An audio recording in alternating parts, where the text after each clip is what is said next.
As atividades da administração pública que visam o interesse público da coletividade, no interesse da coletividade, então o Estado ele tem uma contraprestação ao seu tributo. Começa por aí. Você tributa, é tributado, tá? Paga impostos, taxas, contribuições de melhoria, tá? Seria um sistema tripartite da tributação, previsto inclusive no Código Tributário.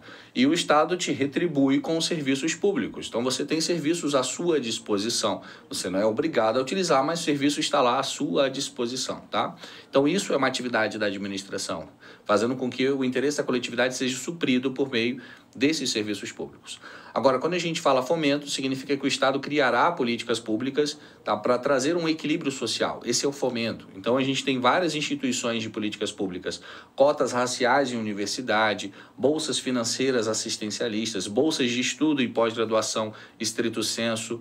Então, a gente tem várias políticas públicas de equilíbrio social, tá? Um plano distrital de política para as mulheres. Então, existem várias, mas várias atividades de política pública. Falou política pública, você já sabe que é uma atividade da administração pública de fomento, tranquilo?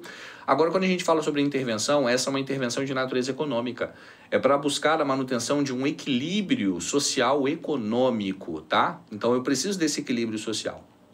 E esse equilíbrio social, por exemplo, ele é feito de várias circunstâncias. Por exemplo, eu tenho o Banco Central. O Banco Central ele é uma autarquia que ele visa uma atividade interventora econômica. Ele regulamenta as situações econômicas no território nacional. Então, por exemplo, fluxo cambial, taxa de juros, taxa Selic, isso tem uma intervenção. Porque a gente tem na história uma evolução geracional dos direitos. Quando você estuda isso lá no direito constitucional, a evolução geracional dos direitos, quando a gente tem a Revolução Industrial, a gente tem um desequilíbrio de igualdade. Então, o Estado tem que buscar um equilíbrio social em vários aspectos, inclusive na economia. Então, Adam Smith, que é o pai da economia, ele fala pra gente assim, existe a mão invisível do mercado, o mercado se ajeita. Só que aí veio a Revolução Industrial e falou assim, não se ajeita não. Existem falhas de mercado, situações onde o mercado não vai se ajeitar e eu vou precisar equilibrar. Uns vão ficar muito ricos e outros muito pobres. Então, nesse equilíbrio, o Estado vai lá e equilibra. Tá vendo? Equilibra. Quer ver uma? Por que de acho o Estado cria uma empresa pública, tá?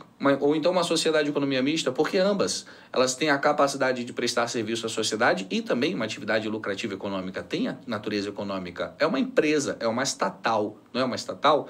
Então sim, ela pode ser remunerada, buscar lucro, tá? Então, mas por que o Estado faz isso? Por falhas de mercado ou uma necessidade de compreensão do mercado financeiro. Então, falha de mercado, empresa pública, sociedade de economia mista, compreensão do mercado financeiro, a participação concorrencial. Tá vendo? Isso é uma intervenção de natureza econômica.